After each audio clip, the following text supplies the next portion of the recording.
L'homme est une espèce exceptionnelle, unique, au sommet de l'évolution. Mais a-t-il seulement une idée de ce que représente sa place dans l'ensemble de l'arbre du vivant? L'homme s'est lui-même classé parmi les mammifères. Un mammifère comme le gorille, l'éléphant, la musaraigne ou même la chauve-souris et l'orque. Il y a plus de 5000 espèces de mammifères et 10 fois plus d'espèces de vertébrés qui comprennent aussi les oiseaux, les reptiles, les amphibiens et les poissons. L'homme ne représente alors qu'une espèce de vertébré sur près de 70 000. Une seule feuille dans un bien grand arbre. Mais les vertébrés ne sont pas les plus nombreux sur Terre, loin de là. L'homme a déjà identifié 5 fois plus de plantes et 20 fois plus d'invertébrés. Rien que pour la famille des scarabées, on connaît plus de 300 000 espèces.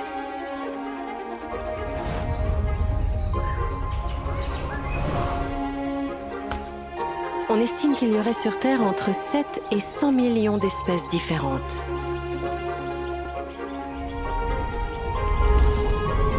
Mais les espèces vivantes, ce ne sont pas seulement les animaux, les plantes et les champignons. Si l'on considère également les bactéries, les virus et tous les autres organismes unicellulaires, l'équivalent de leurs espèces pourrait alors atteindre les 1000 milliards. Une multiplication par des milliers du nombre d'arbres de vie. Si on prenait une espèce au hasard sur Terre, les chances de tomber sur l'être humain seraient bien minuscules.